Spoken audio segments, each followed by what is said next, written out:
Hello dear students, welcome to our channel educational goal. और हमारी जो सीरीज चल रही है क्लास 11th इंग्लिश की फाइनल एग्जाम की तैयारी के लिए, उसी क्रम में आज हम डू एज डायरेक्टेड देखने वाले हैं। और इससे पहले हमने फिल इन द ब्लैंक समझा दिए थे।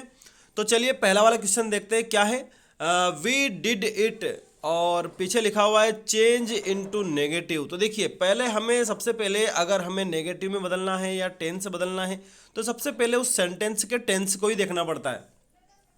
टेंस को देखना मतलब वर्ब को देखना। और यहाँ पर आप वर्ब देख रहे हैं क्या है, डिड है। डिड एक डू की सेकंड फॉर्म है या हम कह सकते हैं पास्ट फॉर्म है। तो हम कह सकते हैं कि ये जो सेंटेंस है ये पास्ट इंडिफिनिट का है, क्योंकि पास्ट इंडिफिनिट की पहचान यही होती है कि वर्ब की सेकंड फॉर्म उसमें होती है। ठीक है, तो यानी कि ये पास्ट इंडिफिनिट का है, हमें इसका नेगेटिव बनाना है। तो नेगेटिव बनाने के लिए हमारे पास हेल्पिंग वर्ब होनी चाहिए और पास्ट इंडिफिनिट की हेल्पिंग वर्ब होती है डिड। तो हम बनाएंगे वी डिड नॉट, क्योंकि हमें नेगेटिव बनाना, नॉट लगाया हमने, वी डिड नॉट। और इस वर्ब की फर्स्ट फॉर्म, इस वर्ब की फर्स्ट फॉर्म होती है डू। तो we did not do it, ये हो गया इसका नेगेटिव। मैं लास्ट में आप सभी को इन सभी क्वेश्चंस के लिखित में आंसर बताने वाला हूं, लेकिन अभी आप मेरे साथ समझिए। ठीक है, we did not do it. ठीक है, उसके बाद अगला देखते हैं ही टीच हिंदी। इसको भी नेगेटिव बनाना है, लेकिन इस बार हमारा जो सेंटेंस है वो प्रेजेंट इंडेफिनिट का है। हमें कैसे पता, वर्ब की फर्स्ट फॉर्म है, साथ ही साथ उस वर्ब में एस लगा हुआ है, थर्ड पर्सन हमारा ही जो सब्जेक्ट है, इस वजह से। ठीक है, अब इसका अगर हमें नेगेटिव बनाना है तो हमें हेल्पिंग वर्ब चाहिए प्रेजेंट इंडेफिनिट टेंस की, जो होती है डू या डज। अब इसमें हम डज लेंगे क्योंकि हमारी वर्ब में एस लगा हुआ है।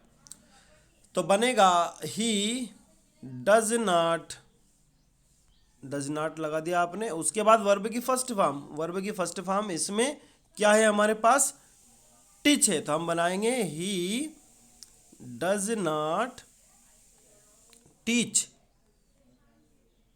ठीक है, he does not teach English, ये हो गया इसका नेगेटिव। ठीक, अगला देखते हैं Raja cried for milk. Raja cried, cried verb की कौन सी फॉर्म है, सेकंड फॉर्म, यानी कि ये सेंटेंस भी हमारा पास्ट इंडेफिनिट का है, हमें इसको प्रेजेंट इंडेफिनिट में बनाना है। देखो राजा थर्ड पर्सन है, यानी कि जो भी वर्ब प्रेजेंट इंडेफिनिट टेंस में रहेगी उसमें एस लगा रहेगा। वर्ब कौन सी रहती है, वर्ब की फर्स्ट फॉर्म रहती है। तो हम लिखेंगे राजा, क्राई होती है वैसे तो वर्ब, लेकिन आई हट वाई हटकर आई ई एस लगेगा। ठीक है, तो राजा क्राइज फॉर मिल्क, ये हो गया प्रेजेंट इंडेफिनिट टेंस। ठीक है, इसके बाद अगला है दे आर प्लेइंग फुटबॉल। इसको आपको पैसिव वॉइस में बदलना है, अभी एक्टिव वॉइस में ये दिया हुआ है। ठीक है, तो हमारा ऑब्जेक्ट क्या है इसमें, फुटबॉल है, तो फुटबॉल। ठीक है, फुटबॉल इज, क्योंकि फुटबॉल एक है। अब ये प्रेजेंट कंटिन्यूस टेंस का है, इसमें बीइंग लगेगा इसलिए, तो फुटबॉल इज बीइंग, और प्ले हो जाएगा played. Football is being played by them, football is being played by them, ये हो गया इसका पैसिव फॉर्म। ठीक है, कुछ नहीं, आपको अगर कंटिन्यूअस का है तो आईएनजी लगाना पड़ता है हेल्पिंग वर्ब के बाद। ठीक है, आगे देखते हैं, वर्ब की थर्ड फॉर्म तो आती ही है पैसिव वॉइस में। अगला है he makes nice T. Nice T यहाँ पर एडजेक्टिव के तौर पर है और आपको वॉइस बदलना है तो नाइस टी से ही शुरुआत करेंगे। तो नाइस टी इज, क्योंकि प्रेजेंट इंडेफिनिट टेंस का है। मेक हो जाएगा मेड, वर्ब की third form, nice tea is made by him, ये हो गया इसका पैसिव, ही हो गया हिम।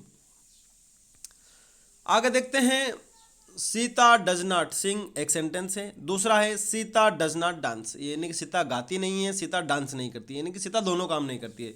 नाइदर नॉर से जोड़ना है, तो देखिए कैसे बनेगा, सीता नाइदर, नीदर भी बोलते हैं इसको, सीता नाइदर सिंग्स, सिंग में एस लगाना पड़ेगा, क्यों, क्योंकि हमारा जो सेंटेंस है वो प्रेजेंट इंडेफिनिट टेंस का है। तो सीता नाइदर सिंग्स, और फिर नॉर लगा करके जो डांस है उसको भी क्या कर देंगे, डांसेस, डांसेस। तो Sita neither sings nor dances. आगे देखते हैं Mohan is too weak to lift this bag, कि मोहन इस बैग को उठाने के लिए कुछ ज़्यादा ही कमज़ोर है। तो इसको आपको सो और डेट से बदलना है। तो देखिए Mohan is so week, Mohan is so week, ठीक है, डेट लगा दिया आपने। उसके बाद आपको जो सेंटेंस लेना है वो नेगेटिव लेते हैं हम, ही कैन नॉट, फिर क्या है हमारा, लिफ्ट दिस बैग।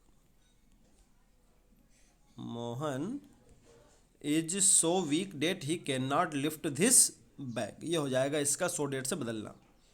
फिर अगला है apple an day the keeps away doctor, इसको रीअरेंज करना है। तो आप सभी को पता है कि एक कहावत है अंग्रेजी में, an apple a day keeps the doctor away, ये इसका सही क्रम हो जाएगा। तो एन एप्पल ए डे, ठीक है, कीप्स द डॉक्टर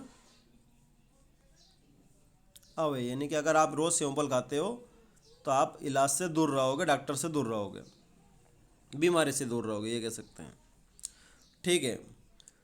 अगला है if Rajesh does not act now he will lose everything. तो देखिए बदलना किससे, अनलेस बना करके लिखना है, अनलेस लगाना है इफ के स्थान पर। तो अनलेस आइए इफ के स्थान पर। अब अनलेस में ऑलरेडी नॉट मौजूद है तो हम ये डज नॉट नहीं लिखेंगे। अब ये डच का एस कहाँ जाएगा, ये इस एक्ट में आएगा। तो unless Rajesh acts now he will lose everything, ये हो गया कि यदि राजेश अभी भी कुछ नहीं करता है तो वो सब कुछ खो देगा। Unless Rajesh acts now he will lose everything, ठीक है। अगर यहाँ इस पहले वाले सेंटेंस में नॉट नहीं होता तो हमें दूसरे वाले में जोड़ना पड़ता। अब इसमें नॉट है तो बाद वाले सेंटेंस में कुछ भी करने की जरूरत नहीं है, या बाद वाले क्लॉज में कुछ भी करने की जरूरत नहीं है। अब अगला है she is working hard she wants to crack NEET examination, वो बहुत मेहनत कर रही है, वो नीट एग्जामिनेशन क्रैक करना चाहती है। इसको आपको टू और इन्फिनेटिव से जोड़ना है। तो देखिए सी इज वर्किंग हार्ड, ठीक है, टू क्रैक नीट एग्जामिनेशन, बस ये हो गया, इसकी कोई ज़रूरत है ही नहीं, बस बन गया she is working hard to crack NEET examination. तो ये देखिए सारे आपके आंसर मैंने यहाँ पर टाइप कर दिए हैं। We did not do it, he does not teach English, Raja cries for milk, football is being played by them, nice tea is made by him, Sita neither sings nor dances, Mohan is so weak that he can not lift this bag, an apple a day keeps the doctor away, unless Rajesh acts now he will lose everything, she is working hard to crack NEET examination. अब इससे आगे के अगले video में देखेंगे। Thanks for watching this video.